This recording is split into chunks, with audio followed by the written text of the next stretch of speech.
This book was published by Byron Preiss in 1982. Byron Preiss personally buried 12 treasures around the United States in these handmade casks. And inside the cask, you'll find an associated key. After you solve a location of the buried keys and dig it up, you must then mail in that key to the publisher to receive a rare gem. This gem is said to be worth $1,000 back in the 80s. Hey everyone, my name is Michael. Mike, Mickey, or hey you! During the pandemic, I started a podcast like everyone else in the world. But then my fiancée introduced me to the Disney vlogging community. I've had some amazing adventures, met so many new people, and made lifelong friends. I want to share it all with you, so come along as my story continues with something I call Mousepiration.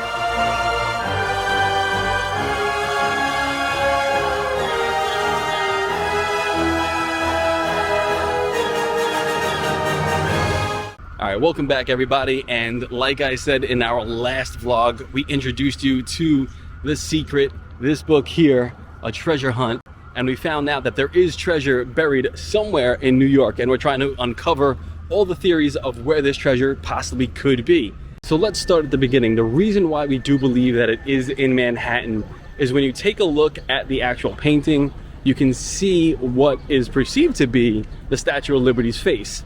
That giving away that it is in New York. Now the bottom of her dress kind of represents the shape of Lower Manhattan. Also, the first line of the verse or poem, it says, "In the shadow of the gray giant." But this is New York, there's so many different gray giants out there. Let's start breaking down this treasure hunt line by line in correlation with the painting of what seems to be New York City. So naturally, being from Staten Island, we would think that the gray giant would be the Verrazano Bridge, right? And that is the arm that extends over the narrow or slender path, being the channel of water that goes below the bridge. So a lot of people do believe it's buried in Brooklyn, which I get it. However, everything that me and my dad have come up with has led us to downtown Manhattan, and that's where we're gonna start. But that doesn't mean the Verrazano is not present down here in Battery Park. So I don't know if you can make out what's inscribed on the bottom there, but there is the Giovanni de Verrazano statue here. And just think about it this for a second. In the shadow of the gray giant being the Verrazano, find the arm that extends over the slender path. And the way she's kind of positioned her arms, it kind of looks like the lady in the poem as well. Now also, this statue has been removed several times due to graffiti, restoration, and this is not the original spot. So the original spot is actually on the other side of Clinton Castle, which we're gonna go to now. So our Giovanni de Verrazano statue would be located right here.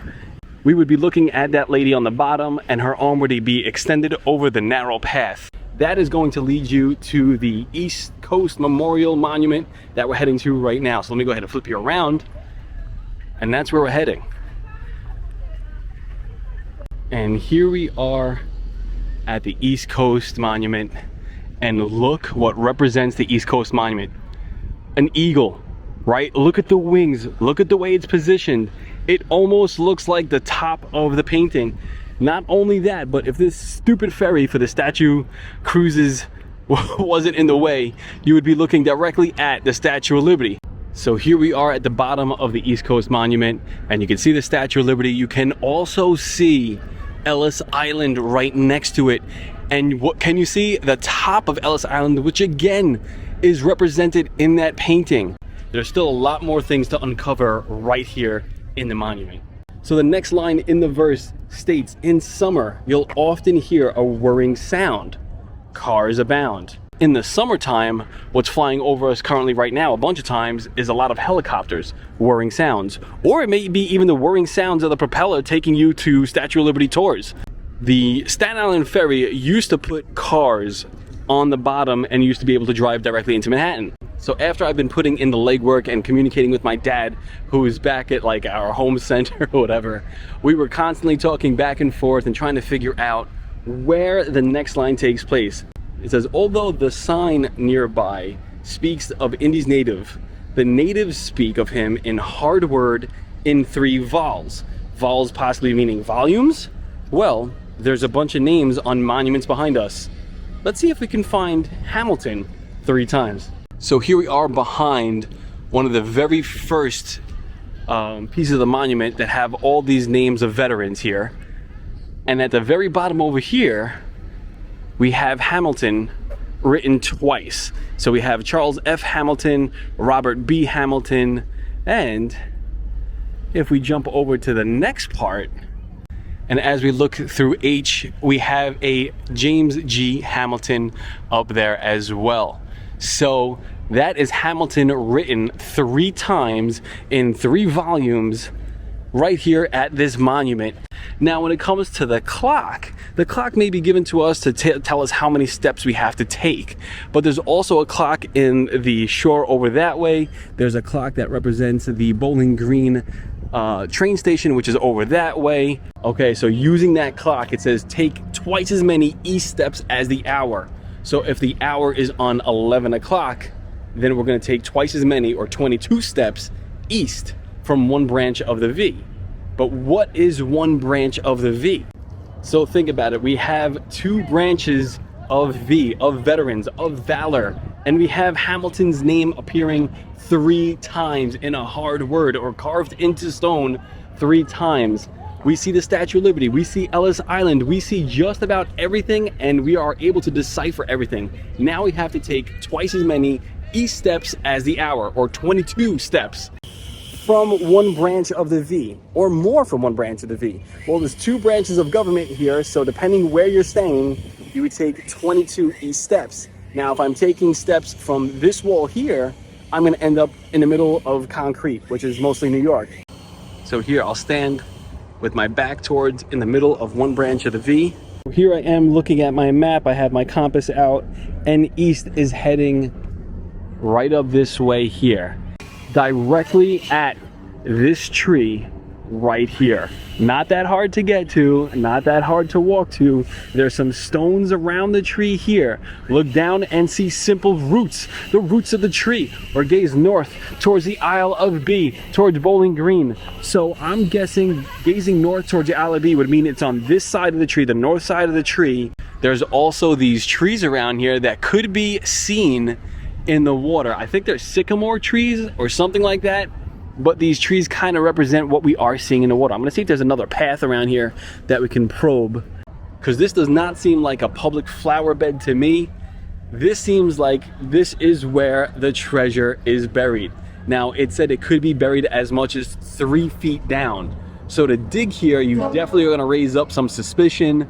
Now, once I get to this tree, it says to look down and see simple roots in Rhapsodic Man soil. So of course I'm going to see simple roots from this tree, but also if you're talking about Rhapsodic Man soil, if I gaze south, I also see Brooklyn in the background, where Byron Preiss is actually from, the publisher of The Secret of this treasure hunt. Or gaze north towards the Isle of B. Now the Isle of B now could also be Bowling Green, which is that way, or it could even be the Battery. Towards north, towards the Battery Tunnel, cars abound. The Battery Tunnel actually does run directly below us here, which takes you into Brooklyn. So there's a lot here to say that we found the treasure. So this would be the dig site here. You can see the eagle. Then if you look over to the left, you can see the Statue of Liberty. I can hear helicopters above my head. There's also Ellis Island directly behind that ferry right now. So this is where we believe that the treasure of New York is truly buried, right here. I don't have a probe with me right now. And of course, I'm leaving New York tomorrow, so I will not be able to probe. But if you are seeing this, come here, probe if you can. Not that I'm encouraging any illegal activity. I don't think it's illegal. But anyway, just probe. If you get down about 3 feet, feel something hard that feels like plexiglass, you may have found the treasure. However, if someone else does come here, finds the treasure, digs it up, and submits that key, the credit does go to us since we submitted it first. We just didn't go through the legwork of digging it up. So if anybody's willing to come out here and start probing and dig a 3-foot hole to possibly find this treasure for us, we would appreciate it. We would share the wealth of $1,000 with you of this gem. We just want the credit, and of course we want the cask, the key, the gem itself. And the reason why this treasure hunt means so much to me is because growing up with divorced parents at a very young age, I had a great relationship with both my parents. I had a great relationship with my father. We did everything from playing video games, basketball, soccer, Boy Scouts, everything. As you get older, sometimes those relationships between you and your parents kind of, they just mature a little bit, or they evolve into something else because you're older, you want to hang out with your friends more, so on and so forth. In my later years, in my adult years, my grandmother, my dad's mom, actually moved in with us, and it was just so much fun having grandma live with us. She kind of served as this buffer and kind of brought us all together, being in the same house as us. But when she passed away in 2017, it was really rough for me, having lived with her, of course for my dad being his mom. So things were kind of somber, and it was just me and my dad in the house again. Things were a little bit quieter, well, definitely a lot quieter without my grandmother around. And it just was an awkward feeling. And I did have a thought in my head as, what's it gonna be like without grandma around now? Between me and my dad, it was like some awkward silences and pauses and things of that nature. Well, the treasure hunt, The Secret, actually brought me and my dad together in a way that we bonded in trying to solve these puzzles, searching for this hunt. And I feel like ever since we did this treasure hunt, me and my dad are undoubtedly best friends. We always were, but this kind of just gave us that comfort, or gave me that comfort after the passing of my grandma. So I think the real treasure was the relationship that I was able to forge with my father and maintain with my father in my adult years. And it's something that I wouldn't trade for all the gems and casks in the world. And he's gonna get really teary-eyed when he's watching this. Don't get teary-eyed, Dad. But yeah, no, I am just really grateful to have experienced that with my dad, and it's awesome. With that being said, we're actually gonna head back on the ferry, head back to Staten Island. I may drive to Brooklyn and do some of these other theories, but I don't think there's any need to, because I am confident in my theory. Yeah, I don't think I'm going to Brooklyn because I kind of just want to get home to Chrissy and enjoy our last moments in New York together. If you are new here, make sure you go ahead and hit that subscribe button, hit that thumbs up button, and hit that stupid notification bell, just so you get notified anytime we do put up any new content. This has been really fun. And until next time, we hope to see you real soon.